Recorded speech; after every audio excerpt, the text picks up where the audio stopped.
Bonsoir tout le monde.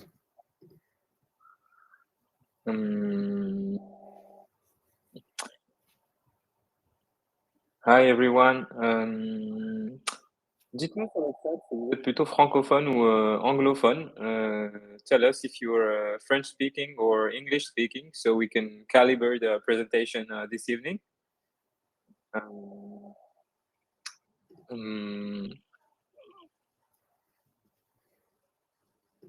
Ok, bah, pour l'instant, s'il y a personne qui a besoin qu'on parle anglais, on va rester en français. Okay, Katerina, English speaking. So by default, let's stay English speaking, and of course, don't hesitate to use the chat to let us know if you need something to be clarified. So we'll start in less than 5 minutes to wait for the last comers and to start the webinar. You're already a certain number, so we are super happy to have you on. Take a break, 5 minutes, drink a glass of water, and be ready because the case we will see this evening is quite original. It comes from the second round of an MBB. And I'm sure you guys never saw a case like this one. So see you in 4 minutes. In the meantime, for the ones of you who are already here and don't need to go have a break or drink a glass of water, you have a poll tab where you can answer some questions.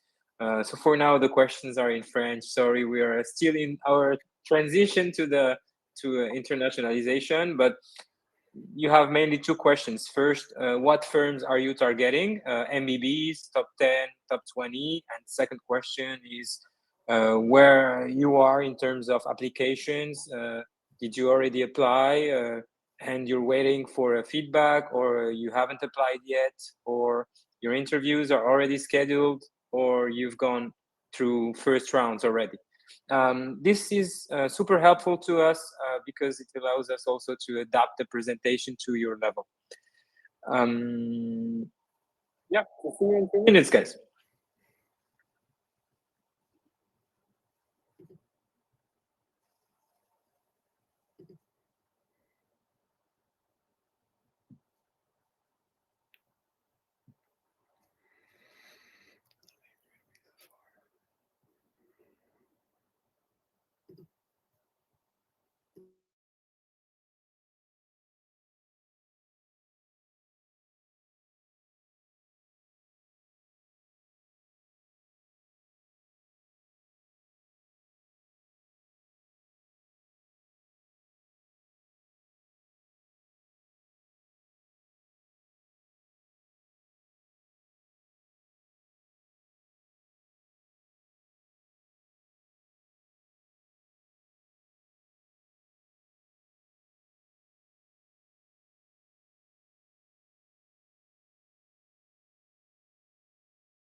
Okay, guys. Bonsoir à tous. Hello, everybody. First, maybe I see that Georges is having some troubles with his presenter role. But first, maybe quick verification. Can you all hear me well and see me well? If you can answer on the chat. Okay. Thanks, Maxime. Thanks, Christophe. Thanks, everybody. And in the meantime, Georges is joining. So, Oussama Atlassi, I'm the founder of StratMachina. I'm an ex-BCG consultant in the Paris office. I have done also some projects in the Casablanca office since I'm from Casablanca, Morocco, where I'm at now. And I'm currently the head of operations of an education technology firm called GDASC that combines cognitive sciences applied to pedagogy and to learning, basically, and AI. We're a small company, 70 people, and I'll be happy to tell you more about this on another occasion.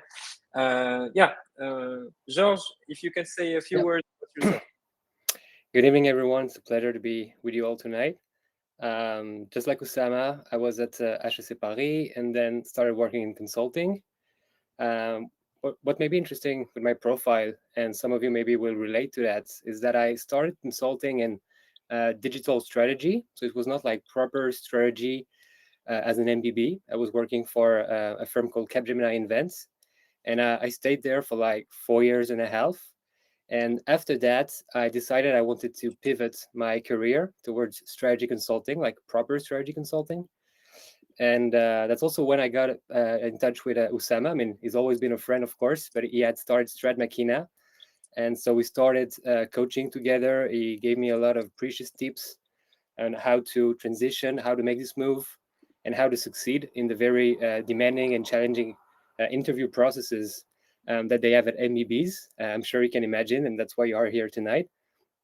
And yes, after a really good and rigorous preparation, I integrated Bain & Company as a senior consultant, C3 level. So yes, it's been an amazing experience, and it opened me the door to entrepreneurship. So after Bain & Company, I started my own digital app that is to help French citizen, thanks to AI, understand better the politics and what's happening in the parliament here in France. And so, yeah, I mean, it's been growing and we have first customers. And now I became specialized in product management along the way. So I'm also freelancing on the side. And it's been a great journey so far that wouldn't have happened without Bain or without strategy consulting more broadly. So, yeah, I can only understand why you're all here tonight. And I hope, but I'm also sure that we're going to provide you with some very interesting insights and tips to have a first introduction and first good methods to hopefully succeed in those interviews. Yeah, thanks, George. And I see for the ones of you who just joined that you already are a certain number who have answered the poll questions. Don't hesitate to go to the polls tab and answer the 2 questions about your applications and about your ambitions, the firms you're targeting. I see that half of you is targeting a top 10 firm and 3/4 MBB or top 10. And most of you have not applied yet. So that's cool. It means that you met us at a good moment and that you still have some time to excel in your applications. Let's start. I'll start with a quick presentation of StratMachina. The idea is not to sell you anything here, so we won't spend too much time on it, just to let you know what we offer in terms of services. Our preparation has proven its results for now. We've been existing for less than 3 years. We have the best results in France, probably in Europe, but I can't justify these figures. So yeah. So basically, we offer two services: masterclasses and individual coachings.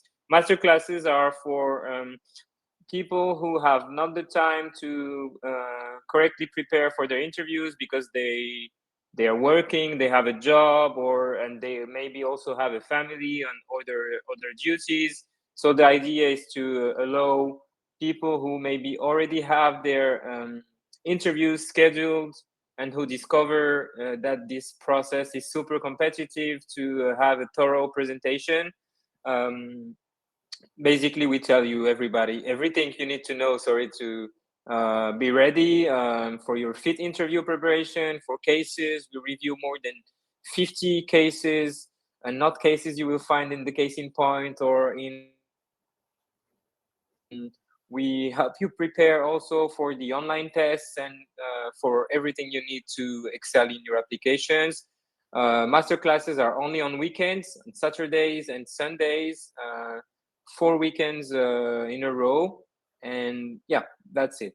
And for the second service, individual coachings, we coach you in real conditions. The standard format is one or two fit questions in the beginning of the session, then a case, a real case during 35 minutes, then a Q&A and a feedback. And after the session, you receive a detailed form, actionable, giving you grades on each and every dimension you need to master to excel during your interviews. We use the BCG recruiters form, so it means you'll receive the same grades as if you were in interviewing with BCG.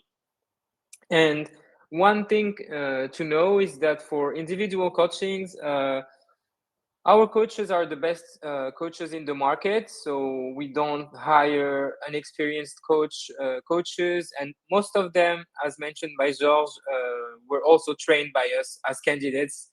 So it means that they've gone the same path you're going through now. Yeah, basically that's it for StratMachina. Of course, if you have questions about our services, you can to Dunya on the chat, and we'll be happy to help. Okay, glad to see that you are among us, Luan. So how to make the most of this webinar? First, post all your questions one by one under questions. Don't hesitate. We are here to help. We're here to share our experience with you on a Wednesday evening. So yeah, really make sure to ask all your questions, and there are not stupid questions. So yeah, don't hesitate. For the polls, I think most of you have answered for now. But yeah, for the ones of you who have not answered, you can go to the polls tab and answer the questions. This will help us adapt the presentation. And yeah, make sure to stay until the end because we've prepared an amazing surprise for you. So yeah, don't hesitate. Okay, that's it for the introduction. I'll let you take the lead from here, Georges, and I'll be happy to help if needed. All right, thank you. Thanks so much. You switch the slide. Perfect. Yeah. Okay, so now we're going to get into the actual case study. So the name of it's like turnaround for independent opticians, as you could see in the summary.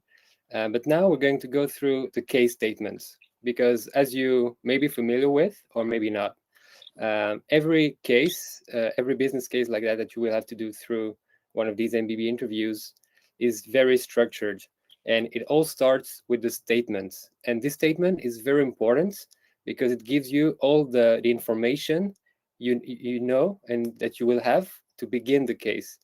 But as we will soon explore, there is more than just these statements that you have to dig through, and this is something we're going to get into right now. So the statement is, our client is an optical glass manufacturer operating mainly in France, serving two types of customers. independent opticians and large chains such as Optique 2000 or Général d'Optique. Independent opticians have been losing 5% market share for the past 5 years, so every year. Our client wants to identify the root of the problem and identifies ways to assist them without jeopardizing his relationship with those large chains. So you see this, right? So you could be like, okay, I have an inch, I have an intuition. I think the reason why these people have been losing market share is because, I don't know, of digitization. And I think that there could be a good way to help them is to come up with a new digital app. I don't know, something, out of your mind. Like just like that, you come up with something. That's not what you have to do here, okay? The case study approach is very structured. So maybe my first question to the chat, also to check that everyone's listening. So what do you have to do? Does anyone know here in the chat with us tonight? What should be your first reflex, your first move when you see this, when your interviewer give you the case statements?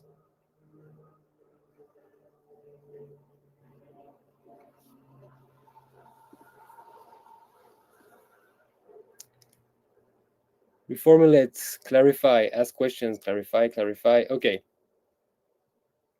Yep. So I can see people are familiar with cases. Great. Okay, so I see people already getting into some sort of more in-depth questions. What could be the market share loss causes? We should do a benchmark. So we're already into the solution. But like most people suggested, and I'm sure you already did some of them, you need to clarify. You need to understand what is the actual problem and what are the different pieces of information you have about this problem. Okay. So it will go through our formulation, of course, and then questions to get into them. So do you have ideas like, okay, we want to clarify, so of course we reformulate and then we ask questions to clarify. What kind of questions should we be asking? So of course, here we have a very specific question case about this optical glass manufacturer. So maybe you already have ideas about this specific case. And then we can think more broadly what should be like the big topics, maybe the checklist you should have when clarifying the statements. So exactly. And try to suggest your questions on the chat. Don't send your questions question by question. Otherwise, it will be hard for us to deliver feedback. But yeah, try to group them or list all your questions, all the questions you would ask in real conditions. And yeah, if you feel like writing them in French, go ahead. If you prefer to write them in English, go ahead. We are multilingual here, so we'll deliver a feedback on the language you'll select. Yep. So I can see that we have some first proposals. So Nassim, are we losing market share in both client segments? And so did the market distribution changed overall? How is the market going in glasses? What is the current market share of independent opticians? Is the market very competitive? Question about the reason of the loss. Okay, so these are interesting questions and we will get to them. Some of them are actually very relevant. But I would say that maybe the first question you will always, yes, Jamila, what is the main objective of the clients? And maybe some other people mentioned it.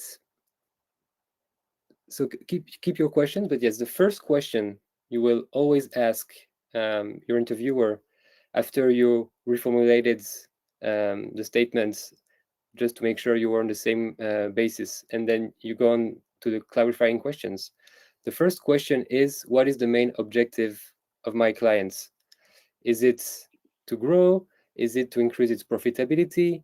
Is it to, for instance, here, our clients wants to identify the roots of the problem and identifies ways to assist them without jeopardizing his relationship with the large chains. So what does he mean by assisting them? Is it like to increase just their market share? Is it just to increase their profitability? What does he have in mind? Is it like for them to grow as fast as the big chains? Is this for them to grow as faster than the big chains? Yeah. So yes, I presume that our clients wants to help the independent opticians regain their lost market share. Is it the case? Does he have any other objective? Yes. Does our client have a specific timeline? So Anas, I think, is coming up with a structured good answer. Does he have any other objectives? Does he have a specific timeline? So indeed, in most cases, we will ask about a timeline, like the results we just, like the main objective we just discussed. Is it for the next year? Is it for the next 5 years? Is it something even more long term? Do they have a specific deadline to meet? And then what is the ratio of chain opticians to independent opticians among our clients' customers? Yes, that's like the third kind of questions I would say you have to ask, because indeed, once you clarified the objective, you want to clarify the scope. So timeline is a great way to clarify the scope, but also maybe the geography. In this case, we know it's France, but you can always ask, you mentioned that it's a big manufacturer in France, but is it also in other countries?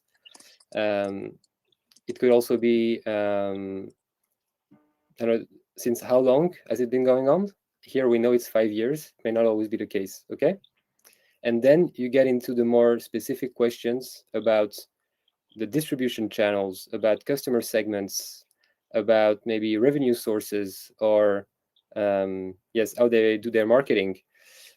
The trick here is not to go too much into details,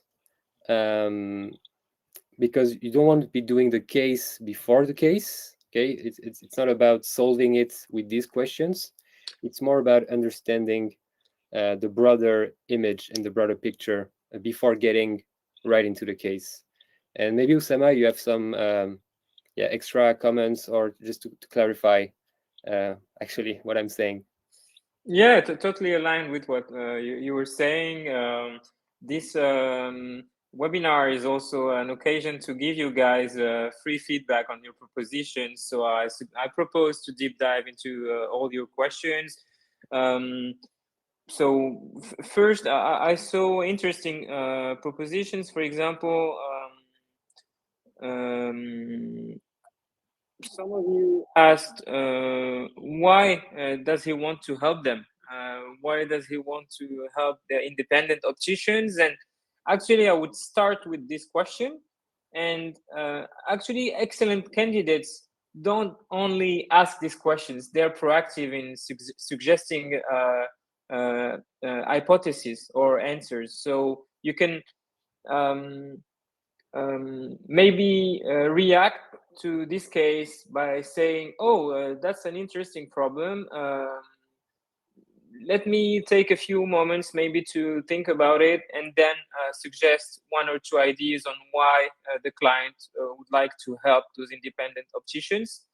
So yeah, according to you guys, why does he want to help them? And why I love this case and why we found it interesting to share it with you this evening, it's because it's not the standard case you will find in case interviews or other websites, or because here the objective is not that clear, because the objective is not to help them gain market share. You really need to understand the true pain of the client and what made him pay the price of a mission at a MBB firm. A project at MBB firm is costly. So why did he pay and did he invest to solve a problem affecting one of his type of clients. That's an interesting problem. So yeah, could you maybe suggest propositions in the chat on why does he want to help them? And after that, I saw other interesting questions. For example, I saw, I think, Katerina, who said, what is the current market share of independent opticians? I think it's a super smart question, but I would ask this question after clarifying the true objective of the client. So yeah, we'll talk about it later. So we have some first propositions in the chat, I think.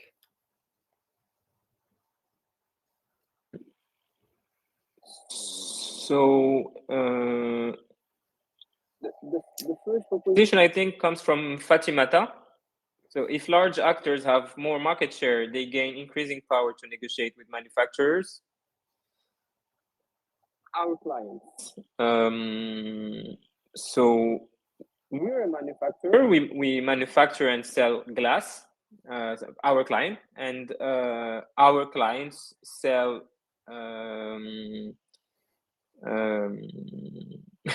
I don't know how to say it in English, Georges. If you can help me on this. Which one? The frames? Yeah, the frames. Yeah, exactly. So,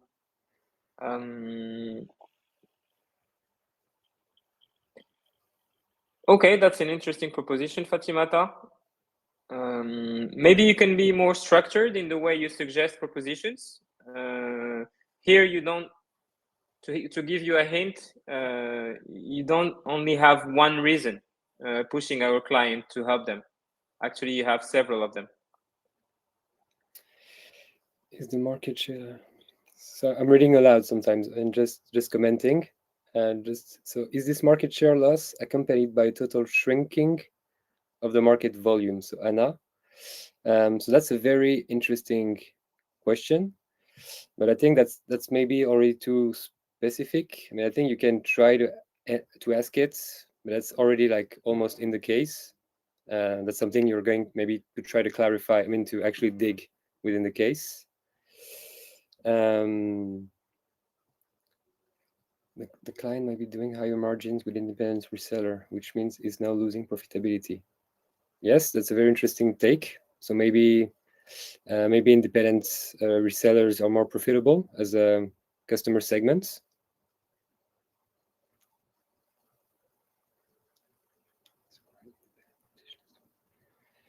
I mean, an optician chain monopoly seems a bit far-fetched because if anything, you have different optician chains anyway. But yeah, that's interesting, and maybe I think it resonates with what we just said before, that they may have not as good as a bargaining power with the big optician chains. Christophe, he doesn't want to be dependent on largest firms, and our little companies represents a lot of its revenue. Yes, it could be. We don't know the share yet, but it definitely helps you imagine what kind of questions and in what direction you have to go. And this is the correct one. How much do individual customer independent accounts for clients? So yeah, how much do individual customers account for the total revenue? And then yes, Louis, the bargaining power idea. So I feel like we have bargaining power ideas related to profitability. And that's mostly it, right? That's mostly the main, I think, the main idea that we have right now. With the, okay, and then the other idea of the market could be shrinking, and then, okay. So I feel like you have good ideas and good hints. You're feeling that we have to understand this reason, like why do they want to help them, to go in the right direction. I feel like understanding the case is a lot about understanding the direction you want to go into, because you could always boil the ocean, right? You could always ask questions about everything, and you would end up finding the right solution, or at least something that makes sense. But these case interview, they only last 45, 50 minutes usually. And you have to go as quickly as you can, as far as you can in the case. And that's actually one of the criteria of evaluation when you review candidates. Not all candidates go to the end of the case because they're not focused enough, or they ask questions that were not the right ones, and so we lose time. And so that's why it's very important to have this feeling about the case, and these kind of questions that you have to ask internally will guide you, definitely. Okay, so Oussama, maybe we can get into the the slides we prepared just to help you with the. Maybe you want to go ahead and. Yeah, maybe we can give a few elements of the correction first, and then we can right. Yeah. So on the correction, what you have to keep in mind is that our client wants to help them for two reasons. So many of you have mentioned them. The first reason is profitability issue, and the second one is diversifying the risk on his client portfolio. So for profitability, you have some of you have mentioned bargaining power, and yeah, it's also because large chains place orders in larger volumes, so they achieve economies of scale. So it means that the unit cost of glass sold to large chains is lower. So it means that the unit profitability is lower with those actors. And for the second reason, the diversification on his client portfolio, this is where Katerina's question becomes very relevant, actually, because when asking this question, you discover that independents represent only 1/3 of the client revenue for about 50 clients, while the large chains represent 2/3 of his revenue and coming from only 2 actors. So it means that he's over dependent on only 2 actors, and he needs to diversify the risk on his client portfolio. So those are the 2 main reasons.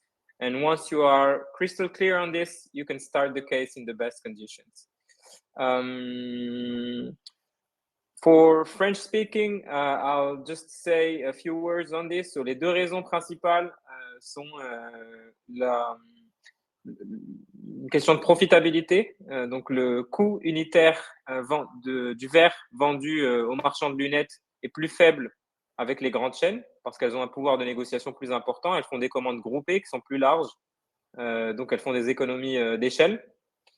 Et la deuxième raison, c'est la diversification du risque sur leur portefeuille client, puisque la question de Katharina qui a été posée sur le chat était assez pertinente.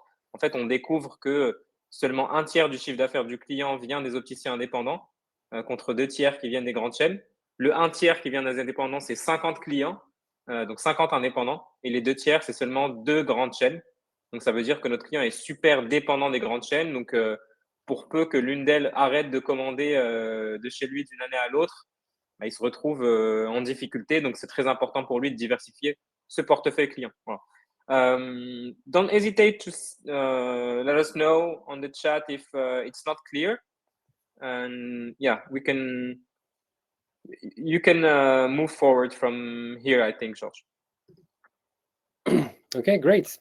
So we had our case statements presented to us by the interviewer. We reformulated, we asked the clarifying questions, we managed to understand the problem a little better, and to collect useful information, right? Now, what is the next step? What do we have to do? Do we have to wait for our interviewer to do something, or do we have to do something? What is the next step now?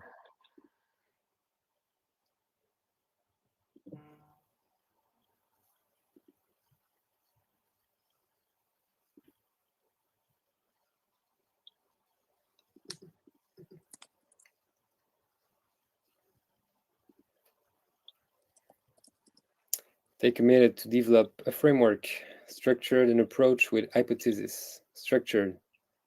It has to time. Yep. So people are right. I can see you know a bit of the process. Great. For those who didn't know, this is the time to come up with a framework. That is to say, a structured approach to how you're going to answer this question or this problem. It is a bit like what we were doing at school when we had to make, I don't know, like a dissertation or an essay, right? We had to come up with a plan with a first part, second part, third part, and we had sub parts, right, in each of these bigger parts. Ideally, that's what you have to come up with, right? Like a plan, three main parts. It can be two, but that happens. Sometimes it's four, but it's rarely four. And if anything, it's never anything else than two, three, or four. Okay. Is anyone familiar with the MISI concepts?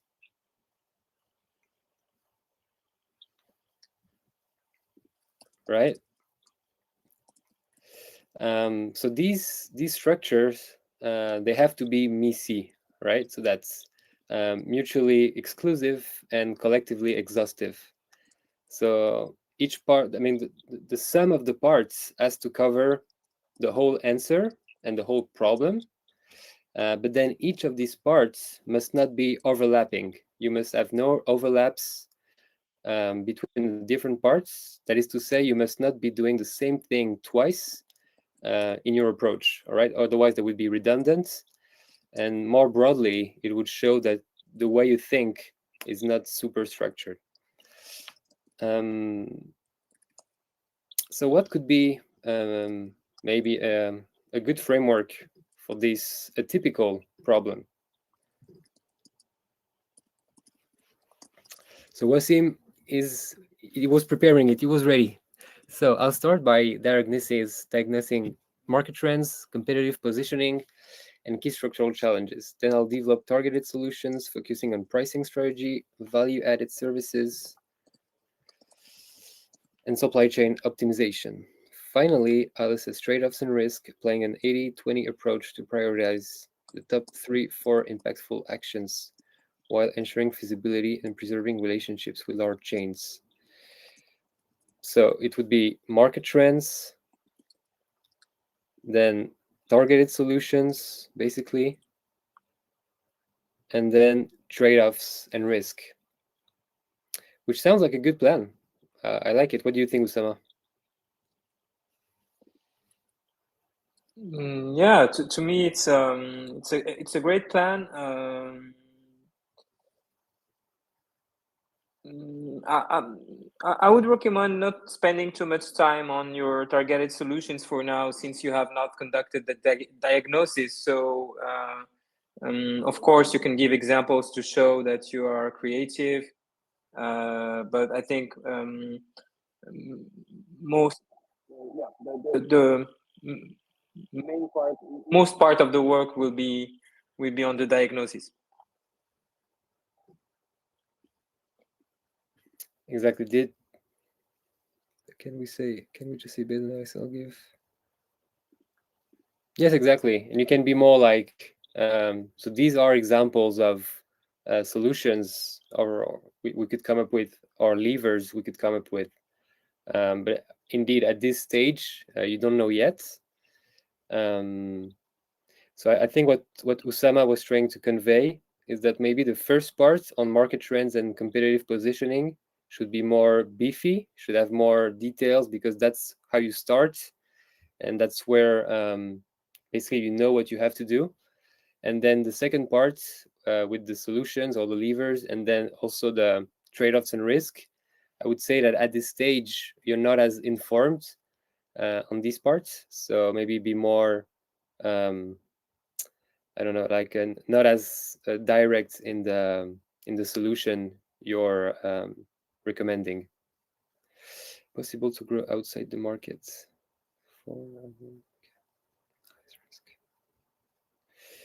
Does anyone else have an idea or an approach they could come up with to analyze and come up with a recommendation for our clients?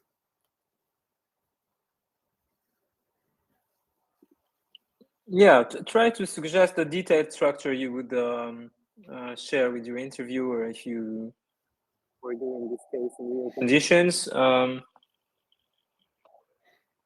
And for frameworks, try not to copy ready-to-use frameworks that you would find in the Case in Point or other books. Try to use your own logic. So waiting for your propositions, guys.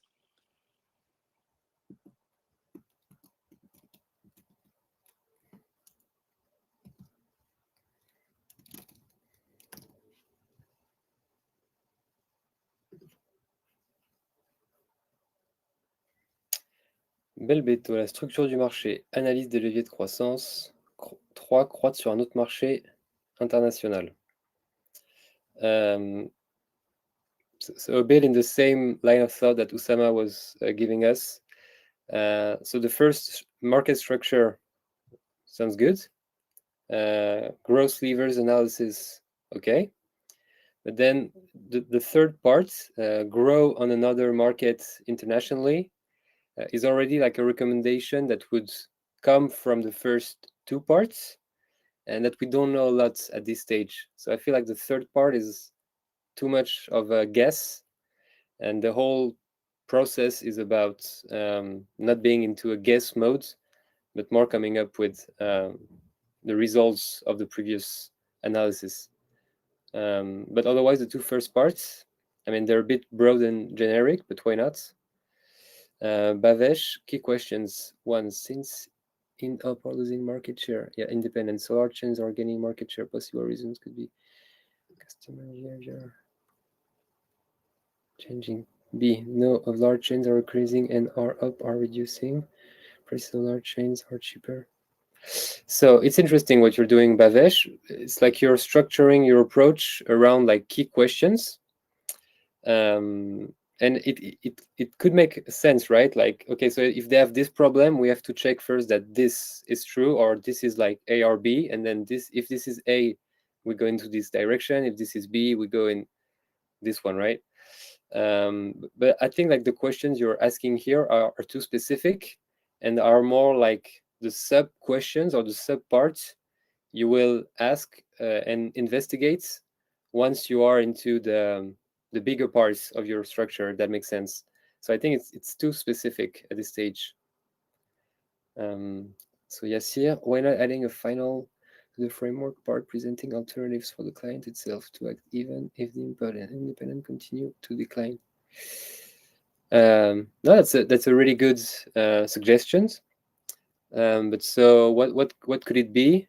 I mean, what would be your overall structure, and how would this idea to okay, in case there is no way to actually reverse this decline, what are your plan B? What can you do if you were to lose independent opticians? Because actually we think independent opticians have no future in France. I don't know.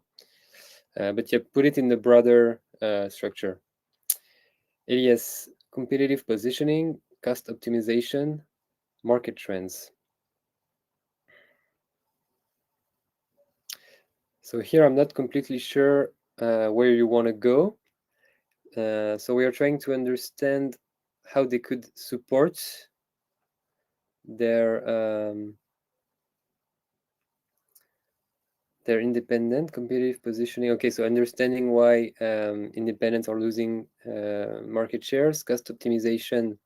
I think that's already maybe one levers, but we don't know. And market trends should be in the first part, probably. Market trends and competitive positioning together. So you see, I think here, like market trends and competitive positioning, are a bit too not in the right order and should be together, basically. Aja, understanding the decline of independent opticians.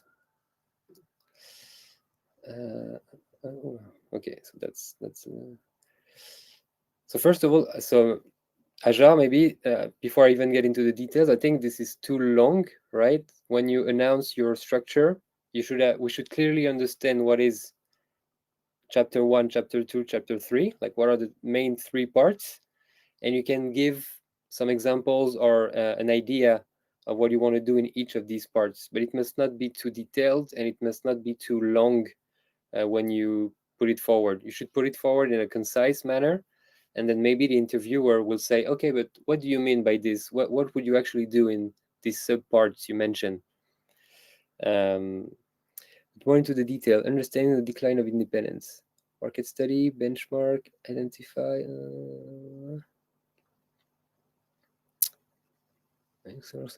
Okay. Okay, so the first part will be understanding the decline of independent opticians, and for that you have market study and benchmarking.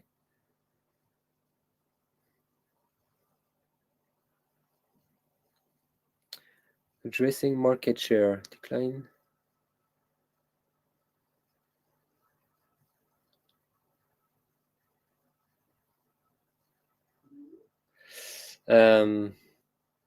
Okay, and I think like the second part, addressing market share, should already be more like, what can we do based on what we just found in the first part?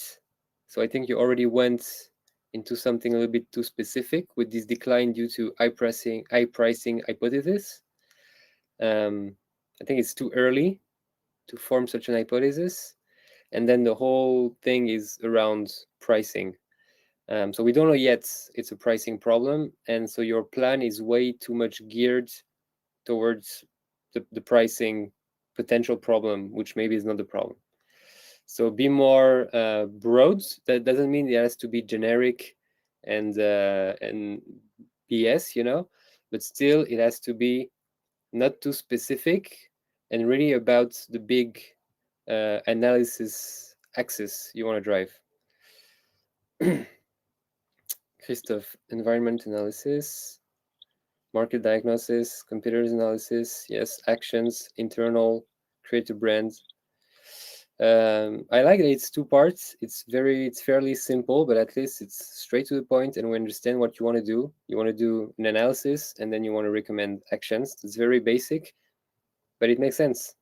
And the fact that you give like some meat in the details to actually show what you want to do actually makes sense. Market diagnosis, competitors analysis. Yep. And then what can we do? And maybe and then the create a brand or develop a new activity should really come up as like examples of what we may find in these parts. But again, you don't know we're going to create a brand or develop a new activity.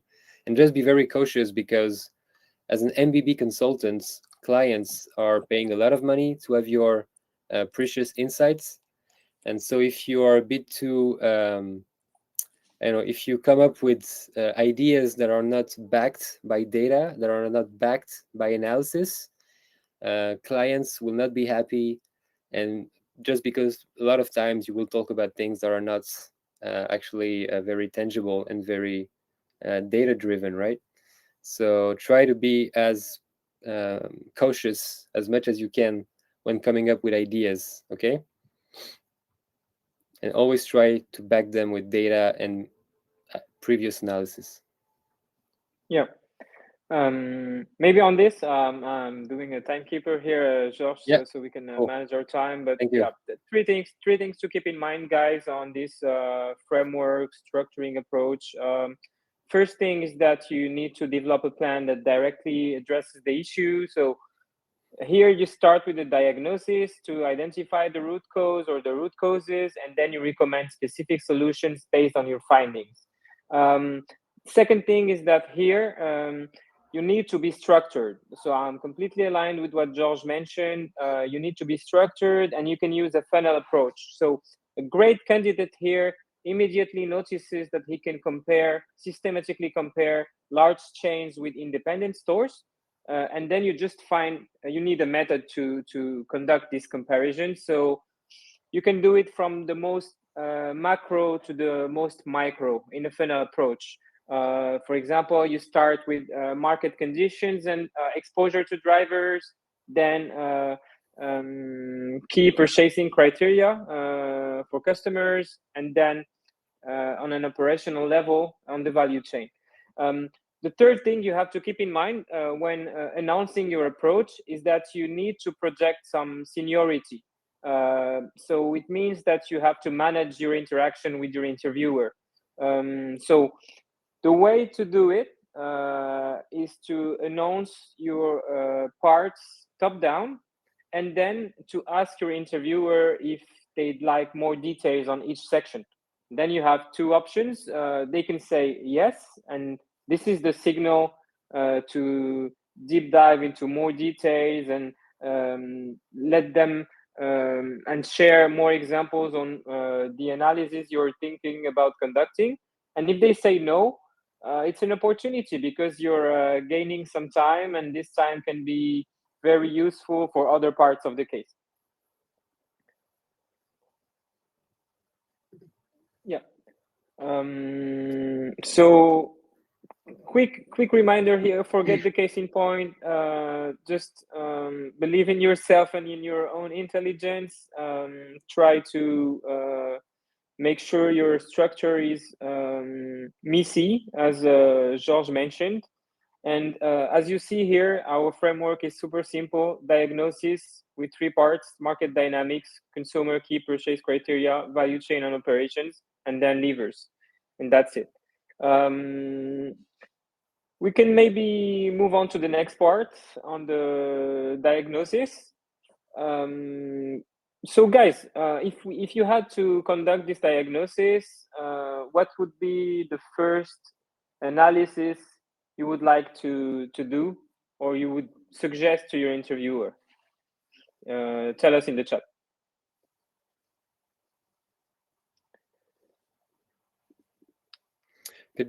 Just really quickly, I can see questions before maybe moving on to this from Christophe and Fatimata about the time people should take to present their approach.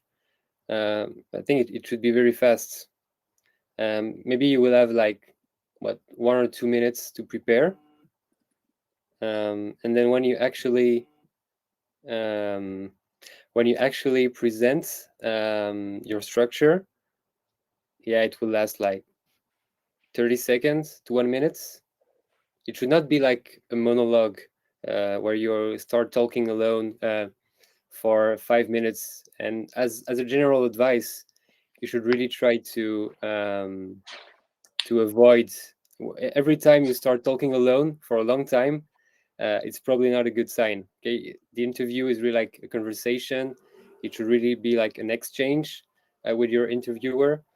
So I really understand the hunch and the will to really say everything that you have in mind and to give all the good ideas you came up with. I think that's also something we like to do at school. But here it's not. It's like a scholar exercise, but it's not. The goal is not to spread all your knowledge. It's to answer as many questions as you can in a limited amount of time, and so you have to be quick, and you have to be structured to convey as much information as you can in the shorter span of time as possible. So yeah, try to be quick. I know maybe Oussama, you have also feedback on that, on how long you should take to present your structure. Yeah, to give you an indication, it shouldn't take more than 2 minutes. But I'm completely aligned with what Josh said. The objective here is to show that you're efficient, that you're suggesting a tailored approach. And don't forget that the interviewer maybe has given this case hundreds and hundreds of times to hundreds of candidates. So he really knows it perfectly. And just hearing your top-down structure, so part 1, part 2, part 3, he's or she's able to understand what you'll suggest, and maybe the interviewer won't need more details. So yeah, The idea is not to show that you're able to deliver a very detailed structure. It's just to show that you're efficient and that you're proposing a tailored approach. I see two other questions. Let's maybe take some time to answer them. So Balbetto, on the clarification first, was asking how many questions can we ask for the clarification part. Here, I can't give you a precise number, Balbetto. It depends on the case. So if the industry related to your case is super simple, you won't need as many questions as if you had a very complex industry, like something you don't master in the industry or in the deep tech, etc., etc. It also depends on your interviewer. Some interviewers are pretty relaxed, so they will let you ask all your questions. Other interviewer will stop you super fast after one or two questions. At least you need to clarify the client objective, his timing, the geographical scope. And my key message here is to keep in mind that clarification is an opportunity to get information for free. So it would be a shame not to use it. And Elias is pinpointing the fact that consumer key purchase criteria and market diagnosis in the proposed framework aren't a bit mixed and are not messy. So here maybe to answer, and maybe Georges, you have something to add on this, but what we mean by market dynamics is is this market growing or not? And for that, we will use a tool, market drivers. So here, the main analysis we will conduct is trying to understand growth drivers and the exposure to those drivers when we compare large chains and independents. And when we study consumer key purchase criteria, actually we deep dive on another level. So it's very separate analysis. Yeah, exactly. So moving back to the first part, the diagnosis part, how would you approach this part? So we mentioned market dynamics, of course. So is it growing? Is the market growing? Is it decreasing? Do we have like maybe other information about margins or other things like that? So we can definitely look into this. We mentioned consumer key purchase criteria and value chain and operations. But then what are how would you approach each of these subparts? What are the questions you want to be getting into? And then what would be how would you drive basically this conversation?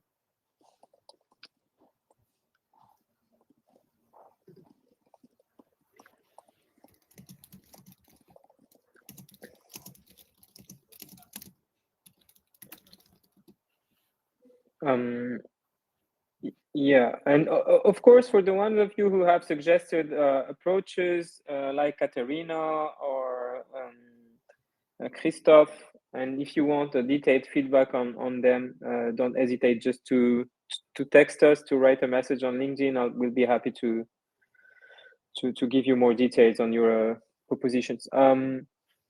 So for growth drivers, what would you suggest, guys? What are the main growth drivers according to you?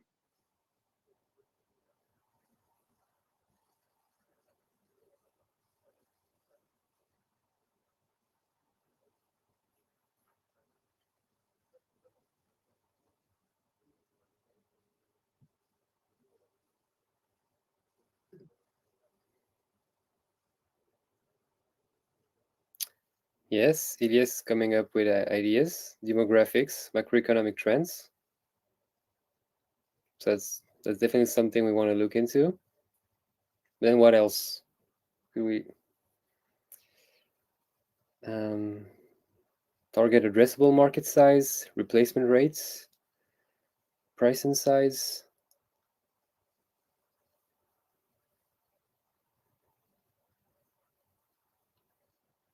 So basically, maybe to clarify a little bit, the market drivers are the or could be seen maybe as different components, right, of the revenue equation of our clients.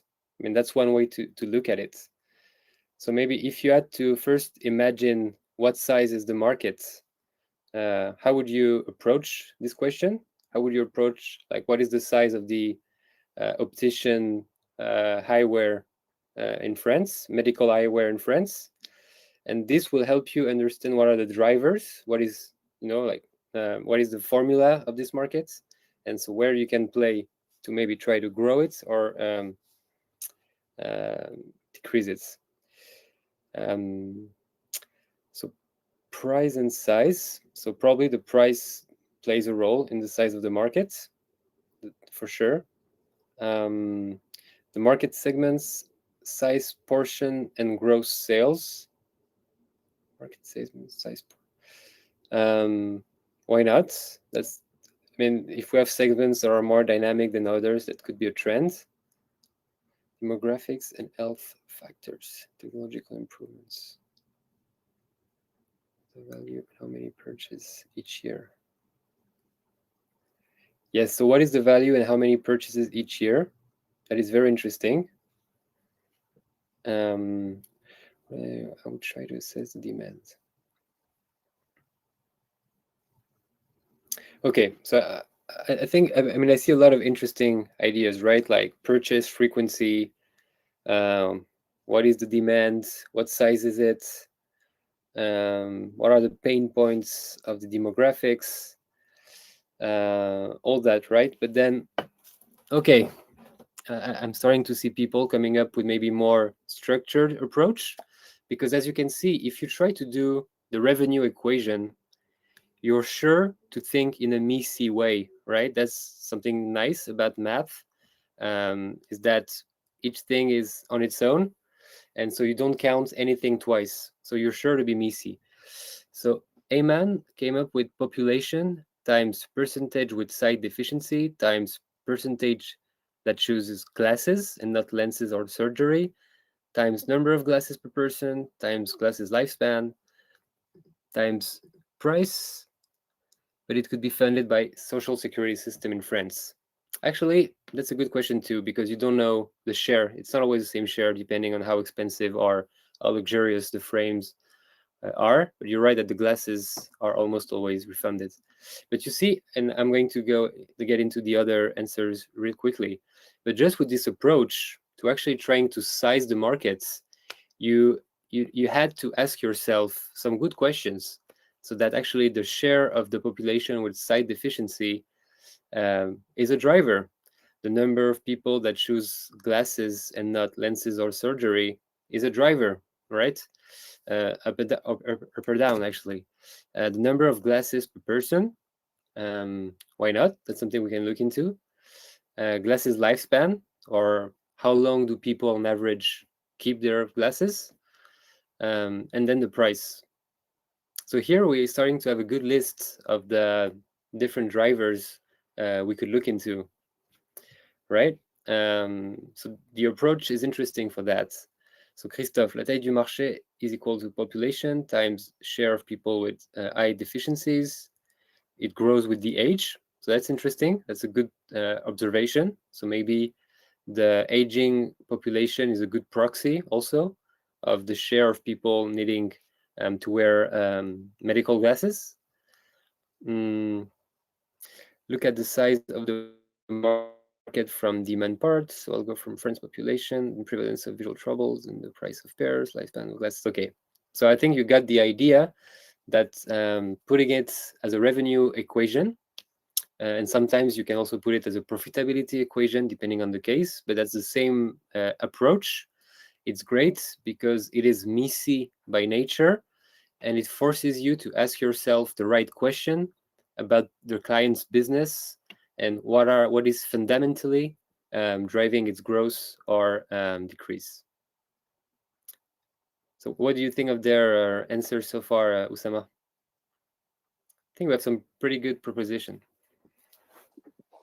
Yeah, I think I see good propositions, others that might need to be detailed a bit. For example, when I read Katerina's proposition, I would try to assess the demand.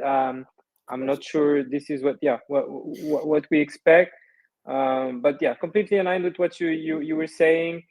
Here you need to show your analytical way of thinking.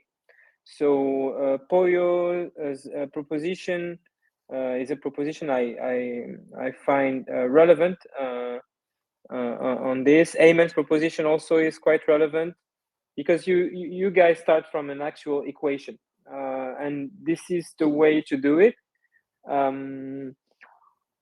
One way also to be super efficient when proposing market growth drivers is to divide your analysis in two parts: volume drivers and price drivers. And because for every market, it's volume multiplied by price. Yep. And then on each category, you need to adapt this generic category to the reality of the market. So according to you, in terms of volume, what would be the main driver in this market and what would be the sub-drivers affecting this driver? Be careful, because one common mistake made by candidates is that they are not able to distinguish sub-drivers and the inner drivers or the main drivers. So you need to be crystal clear on this. Yep, that's it for me, Georges. Okay, very clear. So I can see questions in the chat I will address quickly. So Elias, how to arbitrate between being specific in the hypothesis and the risk to make unrealistic hypothesis. So I feel like a good way to draw the line, and you're right, it can be a bit confusing, it's that a good hypothesis will always be backed by data and already something we already saw previously in the case. So if nothing in the case so far could point into the direction of your hypothesis or of this idea that you had, it's probably too early to make it allowed and to express it clearly to your interviewer. Or then you must be very sure to just say it's an example or is something that's, I mean, the kind of results we could be expecting. You have to be very cautious again. So yeah, I feel like the bad case, the bad candidates, if I may speak this way, will just come up with a crazy idea, or not so crazy, but with a very definitive idea or a recommendation that so far is not based on anything, and that's when it's a problem. So I would say if you already have data to back your hypothesis and you are cautious in the way you present it, you should be fine. Otherwise, I think it's too risky, and you should just keep it to yourself. Maybe write it down on your notebook, because maybe further on in the case, it will turn out to be confirmed, right? Yes, Christophe, very good remark. And Jamila, I'm just wondering, why are we addressing the market growth as the big groups competitors haven't shown any growth issue? And that's a good question, because maybe we're just trying to help the smaller independent opticians. So why are we looking at the overall markets? Well, the reason why we're doing this is because if they're losing market share in a decreasing market, it's really not the same story as if they are losing market share in a growing market. If the market is growing, then there are opportunities. It means there are new customers coming into these markets and they're failing to capture it. But there's still hope. There's still people to capture, right? If the market is decreasing, it means that customers are just reducing in number, and it's getting more and more competitive for the existing player to capture these demands. And let's say that it's still doable, I guess, for small independent opticians to have a better position. But it definitely tells a different story, and it will definitely drive our reasoning moving forward. So I feel like if you're studying any kind of company that's losing market share or gaining market share really fast, it can also be a case. You have to think about the overall markets. Who are there taking these market shares from? And what is the overall context? Is this a new demand you can capture? Is this existing demand we are fighting for? Is this a decreasing market where it's just super complicated? So that's why. Balbeto, subdriver will be health.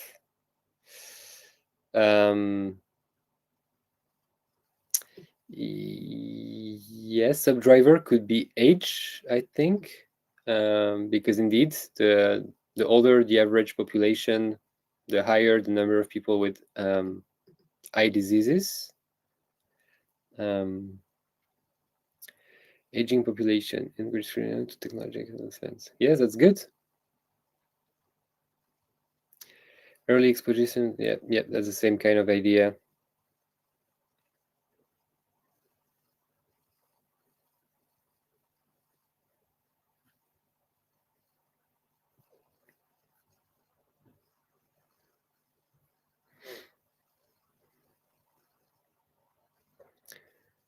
So maybe go back to the revenue equation we just wrote before, right? So you're right. So there were the population, the share of people with bad sight, right? So that's what you've been addressing so far. Aging population, increased screen exposure. Alternatives to glass becoming cheaper, more efficient, or convenience. Yes, that's a great driver, like the progress made in optical surgery or the new lenses that are much convenient than before. So that would be more on the share of people choosing glasses over lenses of surgery, right? But then we have the share of maybe number of glasses per person. What is the average number of glasses per person? What is the average lifespan of a pair of glasses for the customer?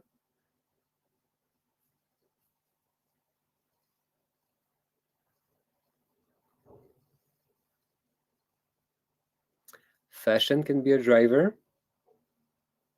I agree. Early myopia detection, detection in children. Okay, so social security or the government or whatever is making a better job at actually spotting the people with a bad sight. There's also a growing number of people opting for leasing. Less purchasing power of customers, reducing replacement rates. Yeah, that's interesting. The reduced purchasing power of customers because of economic crisis of sorts could explain maybe if the independent opticians have more pricey or more expensive frames. Maybe that could explain why they're losing market shares in the time of constraint.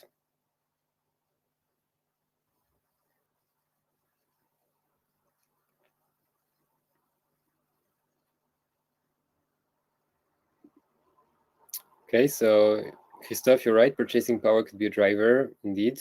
Economies of scales for bigger actors. Okay. Yeah. Yeah. Let's do. Let's move forward. Let's move on, Georges. Yeah. So, thanks, guys, for all your propositions. I think you got it. Here, maybe to summarize, the two main drivers in the market share are the proportion of the population that needs glasses. That's the main volume driver, and the second one is the level of reimbursement by social security and private health insurances, since we're in France in particular. So what we expect from you is also to dig deeper into the first driver and notice that if you segment the population, you find that actually the proportion of the population that needs glasses increases because it is driven by two sub-segments. The first one is the elderly, because they have had needs for decades, so they still need glasses and they will keep buying them. But the new segment that is pushing and driving growth here is the youth. So all the people from 18 to 35 and who are more sedentary, are more exposed to screens, and use glasses much more than they did 10 years ago. So the idea is to understand why we have conducted this analysis. Is just to understand if whether this market is growing. We see that the part of the population that needs glasses is actually increasing, and the reimbursement is stable. It means that overall, the market is growing to moderately growing. And if you check on Google, actually, the market has been growing 2 to 4% the last few years. And why is that important according to you guys? Why knowing that the market is growing is actually important for our project and our client objective?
So Elias, that's a good intuition.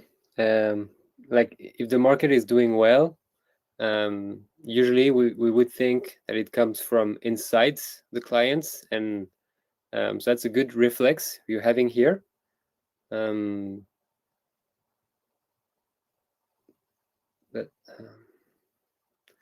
Donc Louis, indeed. So what can we think? If the market is growing, but they're losing market shares, and Oussama just mentioned the youth. So what could it mean? We're losing market shares to other actors on the market. Yes. So Fatimata, this is the very beginning of the case. We are losing market share to other actors on the market. That is true.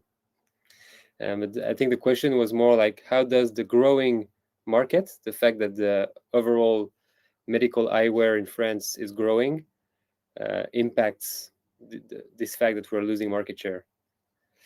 Meaning that purchased habits, preference have changed.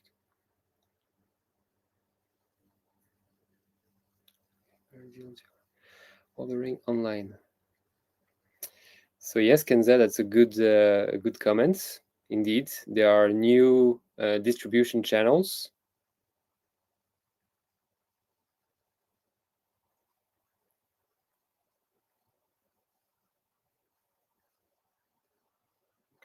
But if the market was not growing overall, that wouldn't necessarily mean that we lost market shares in the profits. So Fatimata, that's actually important. So if you lose 5% market share, it doesn't tell you anything about is the market growing or decreasing in size.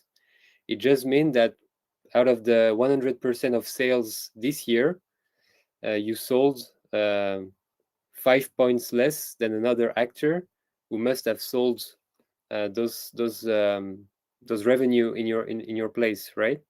So the market could be growing and you could be losing market share, just like the market could be decreasing and you could be gaining market share. It's not related as such.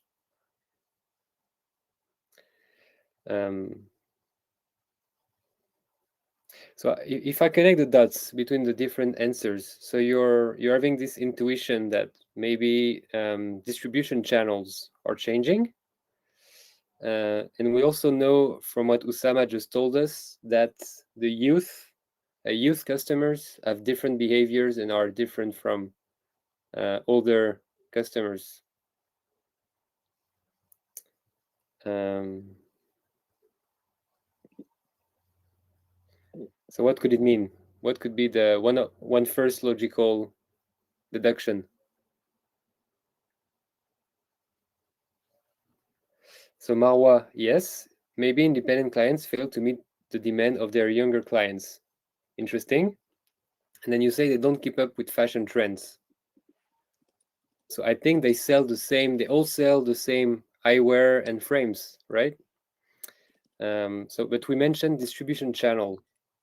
Do you think that younger clients buy things the same way as the older population? Yes, Belbeto, that could be true. Younger people have a higher frequency of purchase, so maybe it's important to capture them even more so. Yes, Marwa, yes, they are more likely to purchase online. They use online distribution channels. Okay, now we are maybe moving too fast on the customer purchasing criteria. But first, before even moving to the inadequation between independent retailers and younger customers criteria, the first thing you need to keep in mind is that our client wants us to help independent retailers without jeopardizing our relationship with large chains. So when we establish that the market is growing, it means that the size of the pie is increasing, which also means that we can actually help independent retailers without stealing customers from larger chains. Okay, so this is also something you need to say. Of course, you can establish this more precisely with analytics and knowing exactly which customers are affecting, but this probability exists, and this is something you need to mention. Second thing that was mentioned by Elias is that, since the market is growing, it means that the problem is not external, it's internal. So the two intermediate conclusions we expect from you at this stage are those two. We can help independents without affecting relationships with the large chains, and it seems that the problem comes from the internal organization of the independents. So then the next step is to suggest the analysis on the key purchasing criteria and keeping your comparison with large chains. So guys, let's move on. You have already mentioned some of them, but according to you, what are the key purchasing criteria on this market? And try to be structured, to be messy, and to deliver the answer you would have delivered in real conditions during your interviews.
Okay, so we are in the second sub part, and we're talking about the customer key purchase criteria, the consumer key purchase criteria.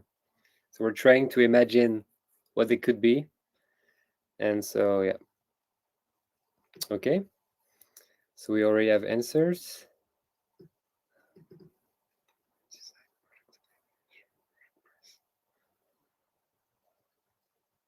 Okay, so product quality, design, availability, and price. Price, so that's Fatimata. Katerina, price, quality, style, availability of choices. I would say design, quality, and price. Healthcare.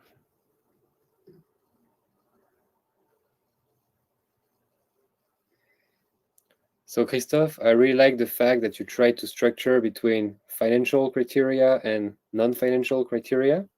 I think that's something you should try to do as much as you can, to indeed try to put them in bigger buckets.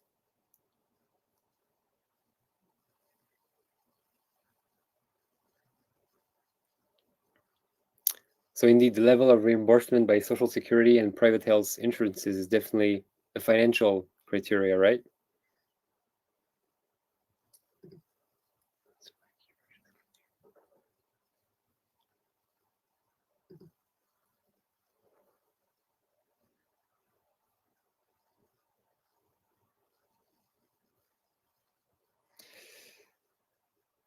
Okay.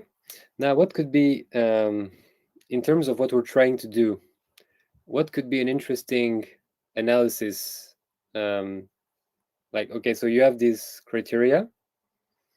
Trying to categorize your criteria if you can to be missing as a candidate, you're expected to give more than a list of non-ordered elements. Exactly.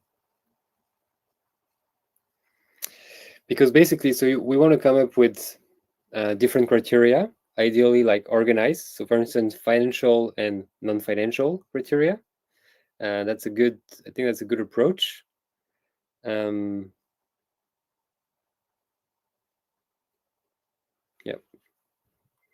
So maybe for those who already gave answers, how would you structure them? What would be the two, maybe the two big buckets, if not three, that you would have to organize this consumer key purchase criteria?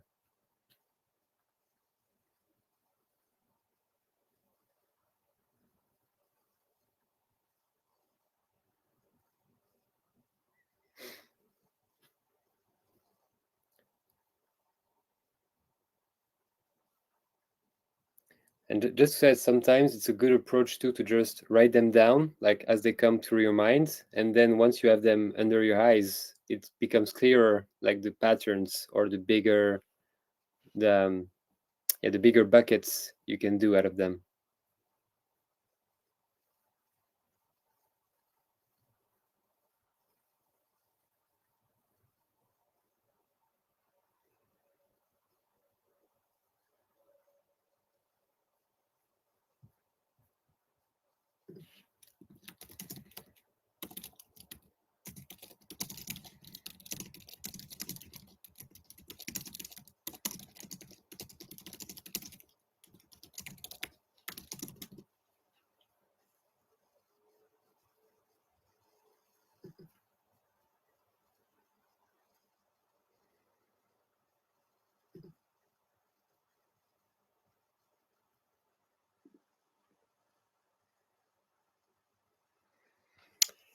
Alors, Ajar, je regarde diversified offerings to all ages, diversified offerings to all price points, value-based products focusing on high quality.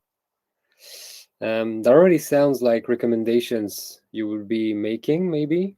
Like, yeah, you should diversify your offerings to meet all age classes and so on. But that sounds like a final answer rather than just an analysis of the consumer key purchase criteria. Belbeto, fashionable, color, weight, financial, insurance price, utility, to wear occasionally or not. Okay. So the utility, like, do they wear them occasionally or not? I mean, maybe. But definitely, is it fashionable? Do I like it? And can I afford it, basically? And that makes sense. Prix pour...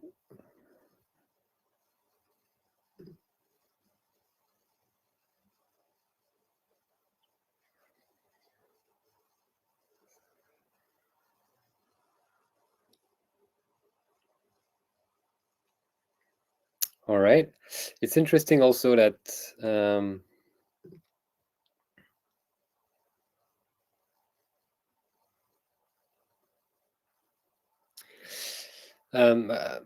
what is interesting is that none of you is mentioning that maybe a lot of people, when they want to buy a new pair of glasses, they don't necessarily know what pair of glasses they want, right?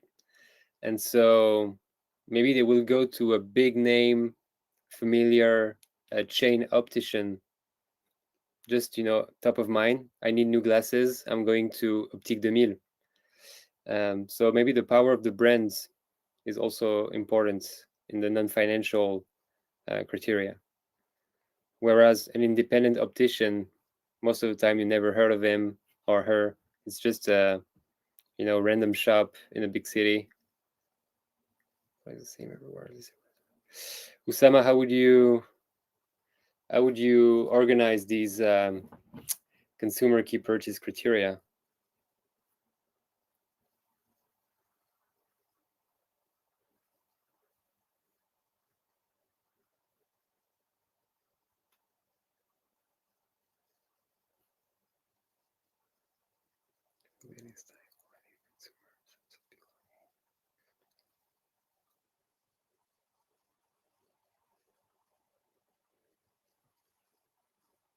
I think you're on mute. Okay, no worries. okay. No worries. Wasn't saying anything relevant. So guys, I found Hajar's proposition very interesting, but I think it was quite generic. So I would suggest maybe to share a few concrete examples to illustrate every category you have proposed. The way I do it generally, the way we recommend our candidates to do it is to first list all your ideas. You can do it mentally or on your sheet of paper. And at this stage, don't say what you're thinking. Don't think out loud. You're not expecting to, even if it's a brainstorming session, you're expected to brainstorm in a very structured, qualitative way. So first list your ideas, then try to group them in categories, then announce your categories top down. So category 1, category 2, category 3, and then provide examples for each category. This is the best way to protect yourself from the interviewer question, what else? Because you will have it. You will, for example, propose, I don't know, 5 to 6 criteria, and then your interviewer will answer, what else? What else? What else? And the idea is just to show, to see your creativity limit, to what extent you can keep proposing and suggesting ideas. And why it's important, because it's a way also to test whether your creativity relies only on your inspiration or on a reliable structured method. Because if you first use categories, then when you need to find new ideas, you're not looking at a blank paper. You're actually looking at the paper with 3 categories, so it's easier to find additional ideas. So yeah, that's the first thing I would do. Second thing I would recommend, especially if you're having your interviews not online, not remote, but at firms' offices, is to draw tables. So here I would have 2 columns, large chains, independence. I would have 1 line per criteria, and then I would try to give like a score on the adequation or the relevance of the actor regarding to this criteria.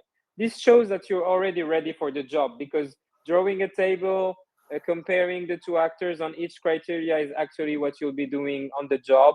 You'll be drawing this type of slides. So your interviewer actually will love it if he sees, or if she sees, that you're proactively doing this and that you're sharing the table with her, with him.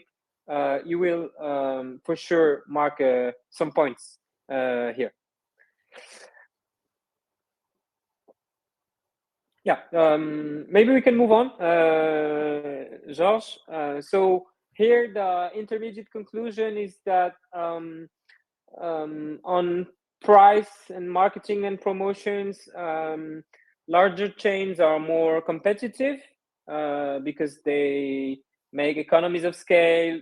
They can offer promotions. For example, you can buy one pair of glass and they would offer another one, etc., etc. They're also more competitive when it comes to the online experience. So the research online, purchase offline experience, what we call ROPO. And this is super relevant for the younger customers, the youth customers, because the youth customers, in terms of distribution channels, first they will look for their glasses on Google. Maybe they would test different frames, different brands, different combinations, and then they would book a slot to test them on a physical store before buying them. So when we step back on our diagnosis, we see that on the exposure to market drivers, actually there are no differences. Both actors are exposed the same way.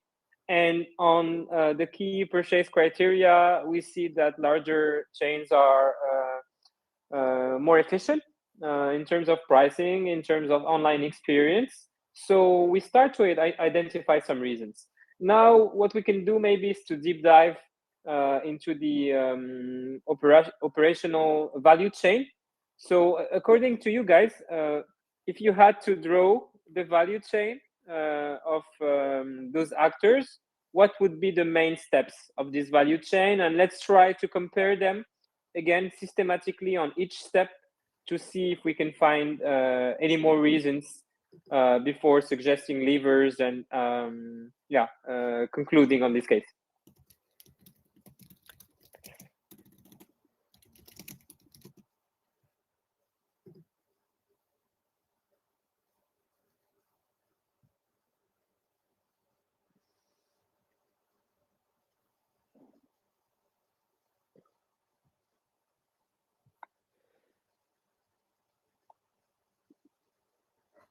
On your question, Elias, I don't know if it's important to know if this case fits more in the retail and consumer industry or healthcare industry. Actually, we don't really care, but I would say it's a mix. It's retail and consumer, but it's also healthcare, and that's why we're talking about the reimbursement by Social Security and private insurances.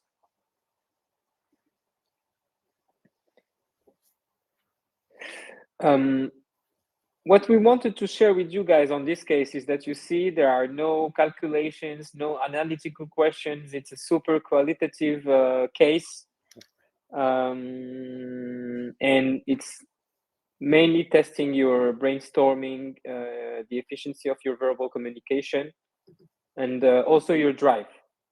So the way you keep moving on the case, you keep solving, you keep suggesting next steps.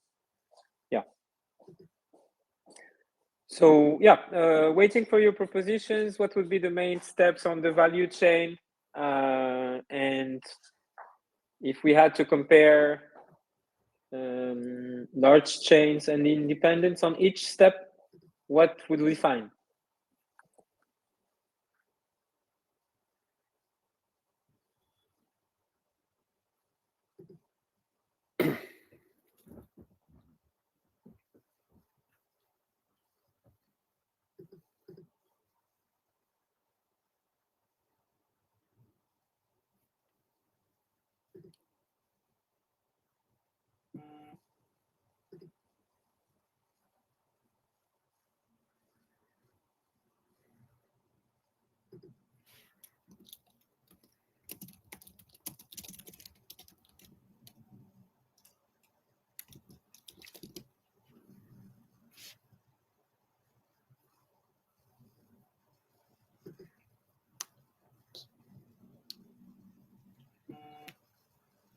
So are you guys like currently writing or thinking about the value chain, or does anyone have an idea? Are you familiar with the exercise, maybe?